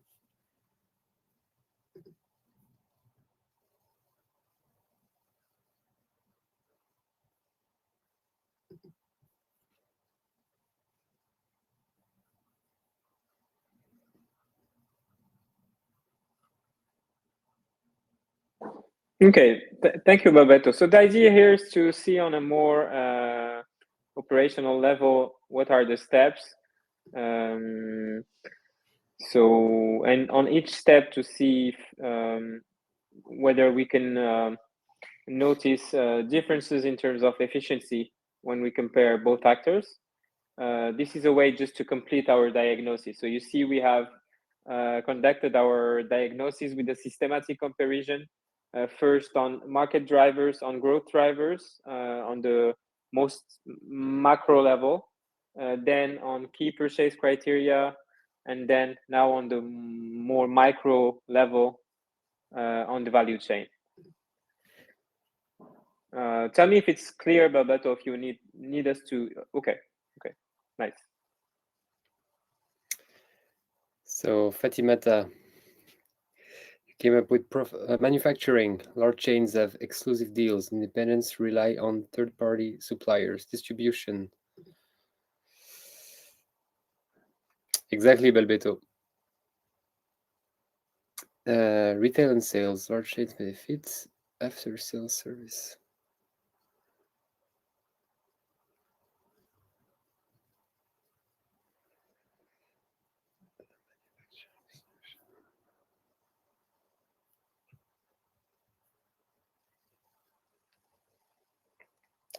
So I like your analysis, Fatimata. I just think that maybe we're missing some parts of the chains. I think the one you mentioned are good. Centralized logistics, independent face higher costs, longer lead times.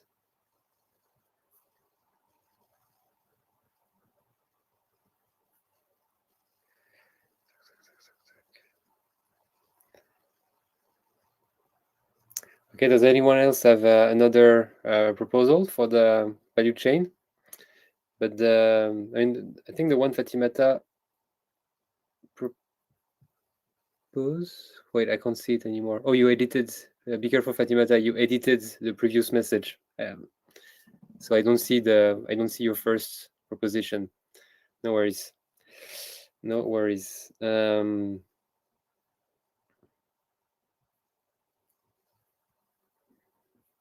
But purchases and resales to end consumers. Focus on distribution for a local platform and focus on commercialization.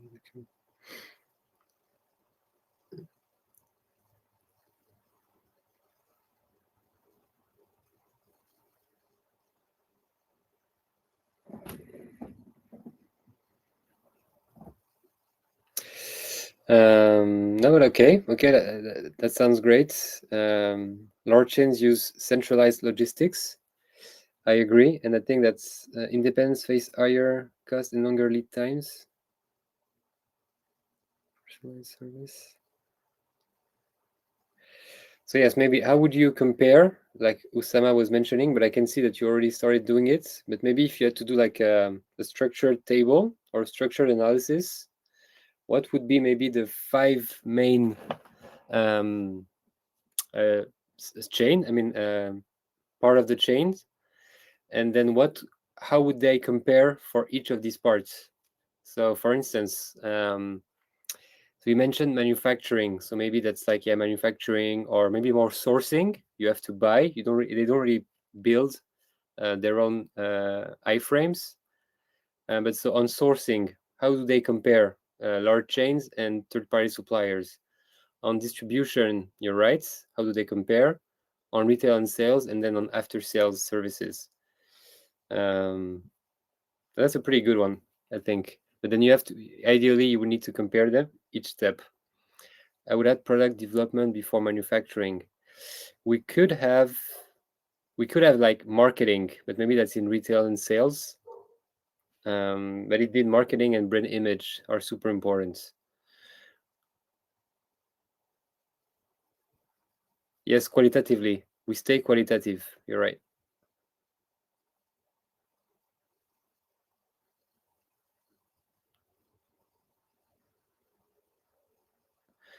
Buy glass from manufacturer, pay them to place a stock, distribute, sell the glasses for SAV.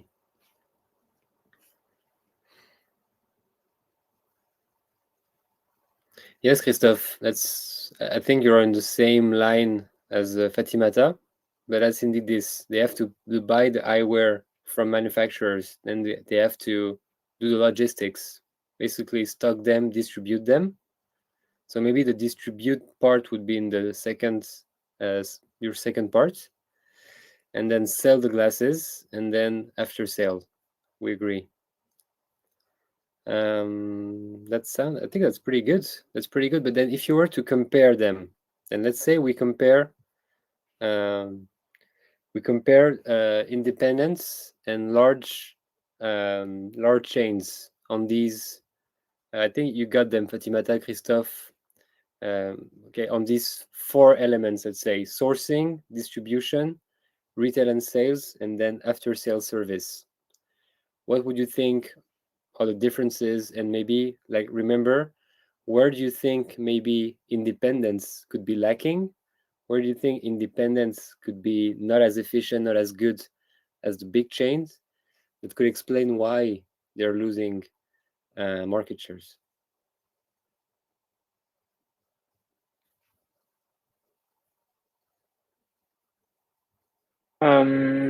Yeah, maybe to move on here. Puyo, sorry if I mispronounced your name. Raw materials, plus manufacturing, transportation to channel independent, shop store stocks, client delivery after sale. Yeah, okay. So we have the steps. Now, maybe you guys can compare on each step to see, because the idea is not just to give the steps, but to complete our diagnosis. So here to sum up, and all your propositions were quite relevant.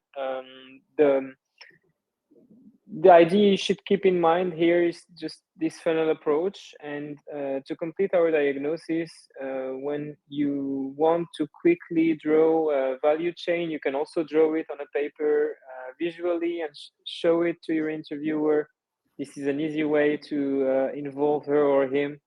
And you always start with procurement, so with sourcing, and you always finish with sales and after sales. And between them, you have the magic of the given company, given industry you're studying. So, yeah, the value production and with transports, logistics, maybe production, etc., etc. So here it gives something like procurement, where you will buy glasses from our client, for example. You will buy frames, boxes, yeah, all the raw materials and materials you would need to sell your glasses. Then you need to transport them and store them. Then you need to assemble them. Once you assemble them, you need to sell them basically, and you need also to deliver a good after sale service. So if you compare step by step on sourcing, you already know it. Larger chains make economies of scale, so they're more efficient. Yeah, nothing to add on this. On transport and logistics, it's the same. They have a better territory coverage. They have more means, so they're more efficient. They take less time to deliver their what they bought, and their storage is more efficient. Whereas independents generally store on the back of the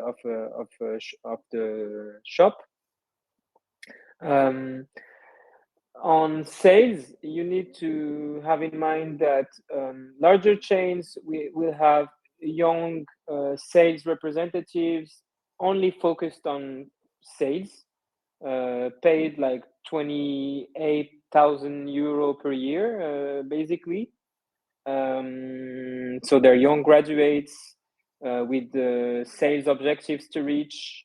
Whereas in independent shops, it's often the same person that will who will handle assembly, sales, and after sales. So it means that this person is usually older, more expensive, and she spends less time selling. So this is a problem. Okay, so at this stage, I think we have conducted a thorough diagnosis. Now, the key and most important question of the case: how can our client help the independents? How can he help them? Because he's not. He can't make a e-commerce website for them. It's not his job. He can't help them on reinventing their marketing strategy. It's not also his core value. So what can he do?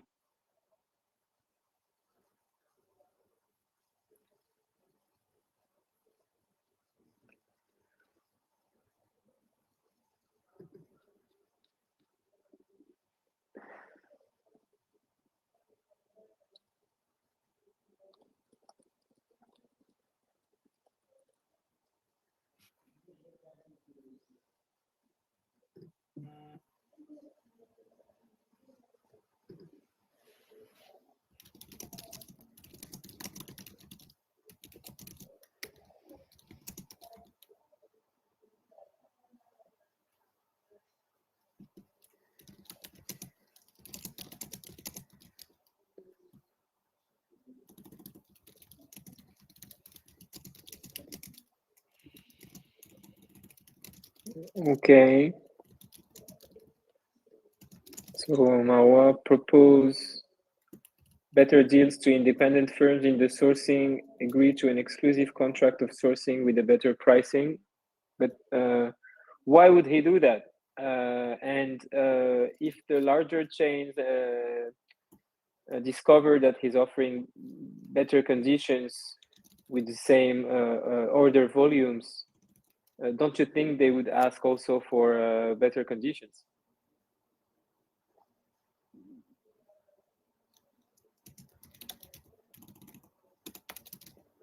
Maybe there is some, yeah, but larger chains are already paying less than independents. Yeah, because they're ordering more in terms of volume. So they're making economies of scale, but for our client, it's a guarantee to sell a larger volume. That's why he's offering a better unit price.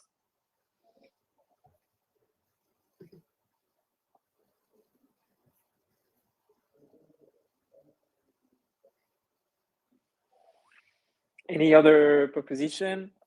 What can he do?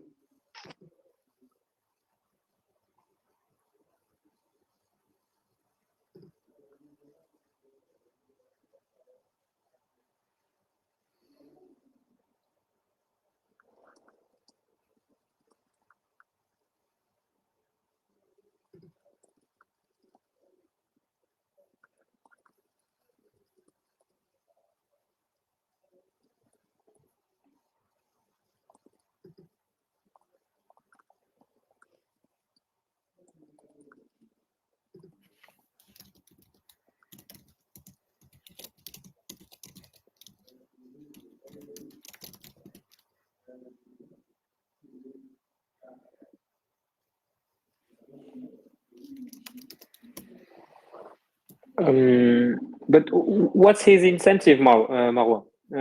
Why would he accept to decrease its prices? Because you see, in real life, he has paid the price of a Bain or BCG project. We have been working on his project for weeks, and now we have a meeting with him, and our recommendation would just be, yeah, you should decrease your prices. Yeah, why?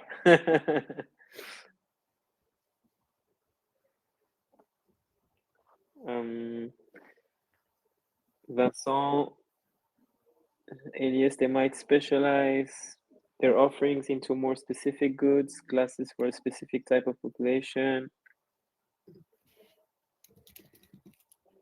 Christophe suggests exclusivity partnership. Okay.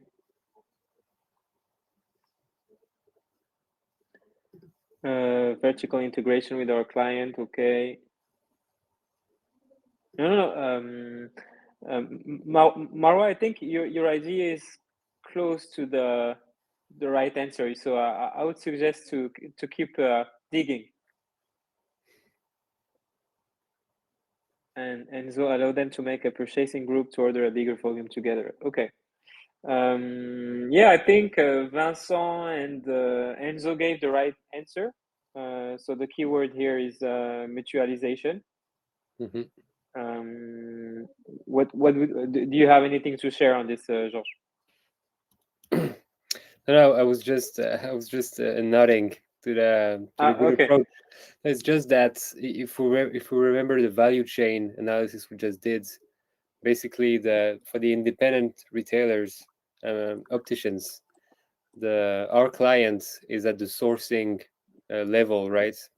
So it makes sense. It can have a big impact there at this stage of the value chain, and yes, like you were saying, they're not going to build an e-commerce platform. They're not going to do all the branding for them, but this common sourcing, this common purchasing platform, like you mentioned in the comments, that make a lot of sense.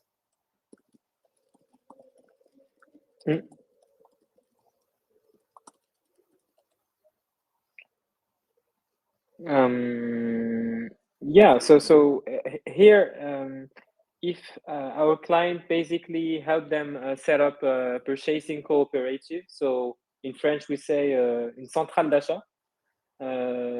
This will actually help them create a virtuous cycle, because this will allow them to save on sourcing costs and free up some cash, and they can reinvest this cash in marketing and also in creating an online experience to compete with their larger chains and fit more with the younger customers' criteria. So Marwa, you were almost right.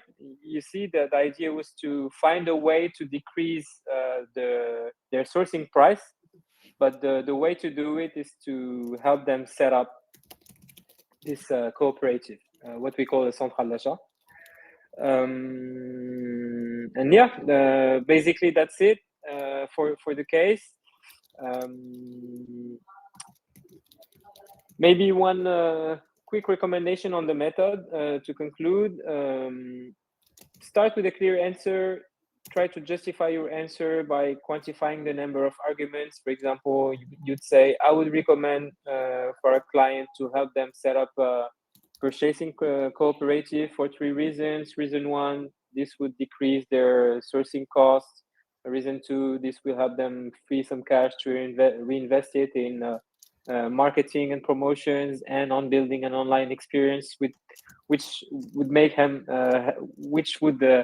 help them compete and fit more with the younger customers' purchasing criteria.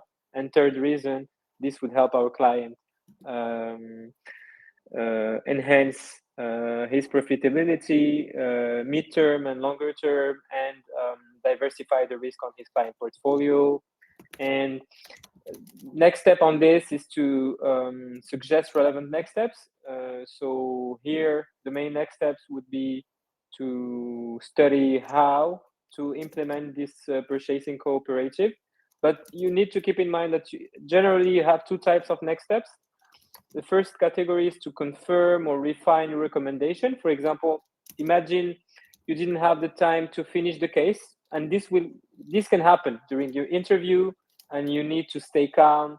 You need to not panic and just stay super factual and say, okay, from the analysis done for now, I would recommend that, but I would need to conduct this analysis and this analysis to confirm or refine my answer. And then you have natural next steps. The next steps would be all the analysis on your structure that you didn't have the time to do. And the second type of next step is to implement the recommendation, to initiate the implementation. And yeah, that's it. we can maybe take a few minutes, Georges, if you still have some time, like 5 to 10 minutes, since this took a bit longer, Let's do this. to answer all your questions, guys. So questions can be, of course, on the case, but also on our experiences. Questions you maybe have in mind regarding your applications. We'll be happy to help and share from our own candidate experience and coach experience.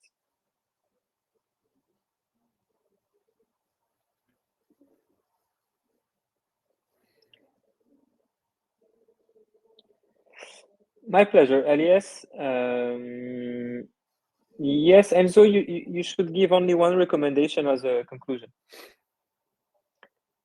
How many interviews you did? Okay, let's do them question by question. So, Beto, do you want to start, Georges?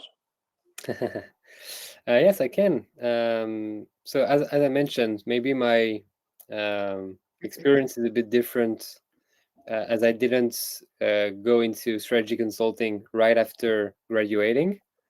But as for me, I think that I had tried the BCG once or twice, I think, like 1 year after the other. And but to be very fair, at the time I didn't train with Oussama or StratMachina or anything like that. And then I managed to get into a smaller consulting firm on my own that's called Kea and Partners. And once I was at Kea, I got headhunted by Bain, and then I went to Oussama to prepare for the interviews. And yes, I had them right away.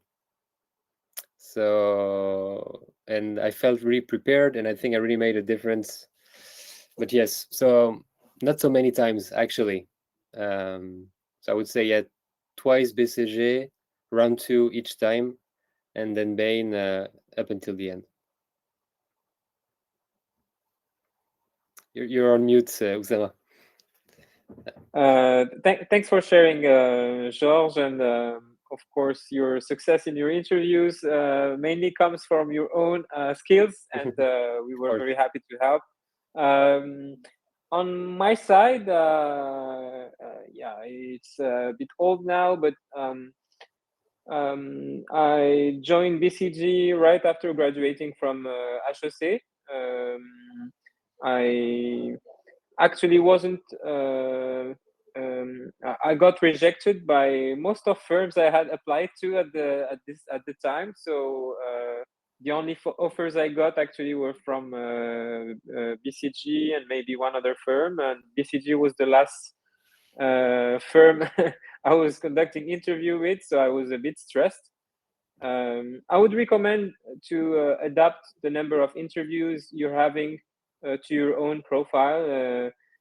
Generally, you have two types of profiles. Some of you would need to train a lot, do a lot of interviews, and they won't feel exhausted, while others, and I think I'm more in this category, if we do too much interviews, then we kind of become robotic in our answers, and it can also be a bit exhausting. So yeah, don't try to prepare the application strategy that better fits with your profile.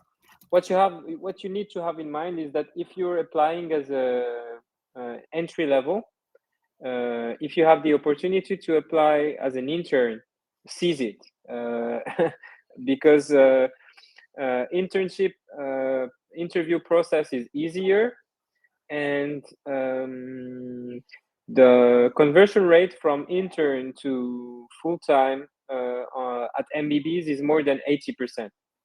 And the last reason is also that during a 4 to 6 month interview, you have the time to work on 2 to 3 projects, to establish links and relationships with partners, with project managers. So it means that once you start your full-time job, they already know you. So it means you'll be selected on cool projects. So even the start of your full-time job will be easier if you already had an interview before. So just seize this opportunity if you can. Of course, if you apply directly as a senior, and at StratMachina we help also people get into top consulting firms even at principal level. This is not relevant. One thing that is relevant for everybody here is that we recommend to apply 4 to 7 months before your the entrance, the desired entrance date. So if you want to start, for example, next September, these coming weeks are a good period to apply. And we recommend also to start your preparation maybe 1 to 2 months before applying.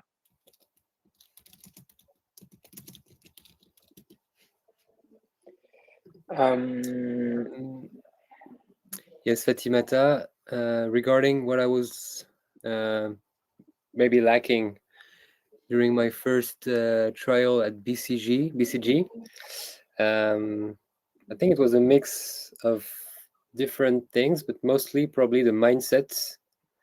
I think like I was not structured all the time, and I was not messy all the time, but I was not realizing that I was being this way. So like if I had prepared a question, or if I was very at ease with a case, then I would not always be very structured in the way I was putting up my answers, and I thought it was normal.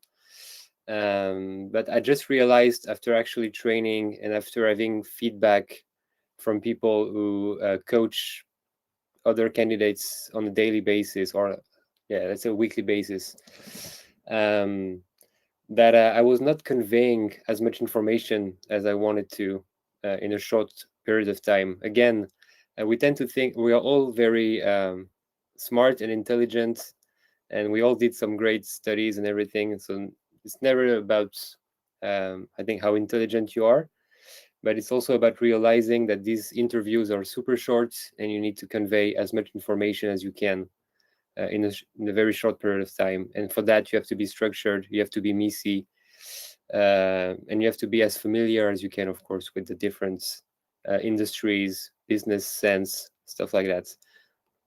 So yes, that's what I would say. Yeah, exactly. And maybe to add a quick layer on this, this is a stressful period. You need to work on your cases, on your fit interview preparation. So try to stay in good shape. Sleep well, rest well, because you see it's a client-facing job. It means that you're also judged on what you project in terms of energy. So if you get to your interviews and you look tired, they won't hire you. So you need to be one of the best versions of yourself.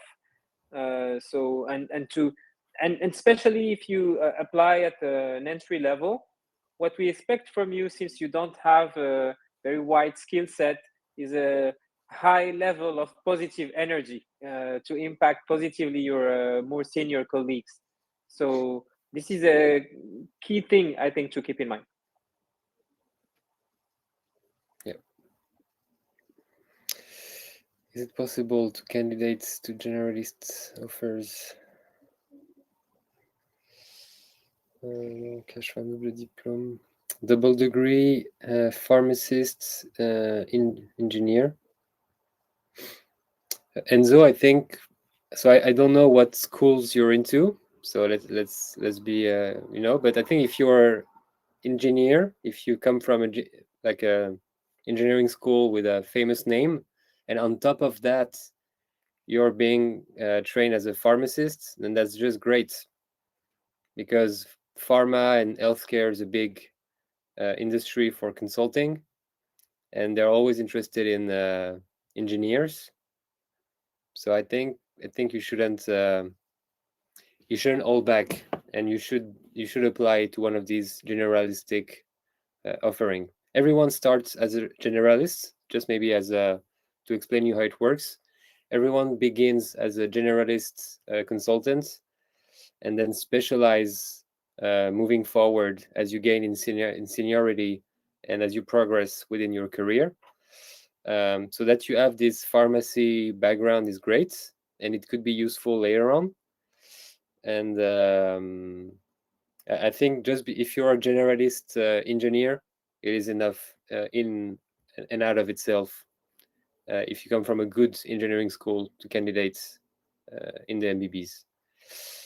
Ajar, can you please clarify a difference between strategy consulting firms and firms like Capgemini Invent and strategy consulting within Big Four? So strategy consulting is very specific. It is aimed at top executive within a company. It is also working with investment funds. It is also so I think the first difference is the client, right? With strategy consulting, the client is a top exec and is calling the shots for the whole of the company. And sometimes the client is an investment fund or yeah. So that's the bigger difference because at Capgemini, or if you do consulting like digital consulting for one of the Big Four, it's much more operational, and you will be working with the IT director, you will be working with the HR director, and most of the time, not even at the global level. You will be working for the IT director of the Southwest region. You will be working for the HR director of, I don't know, America, something like that, you know. So it's not as big and it's not as important, like where you operate within the company. And the reason why it is so is because in strategy consulting, you will be actually dealing with what matters, I would say, for investors. What we do as a strategy consultants, we work to improve the value of shareholders, I would say, and that's why we're dealing directly with the top management of the firm.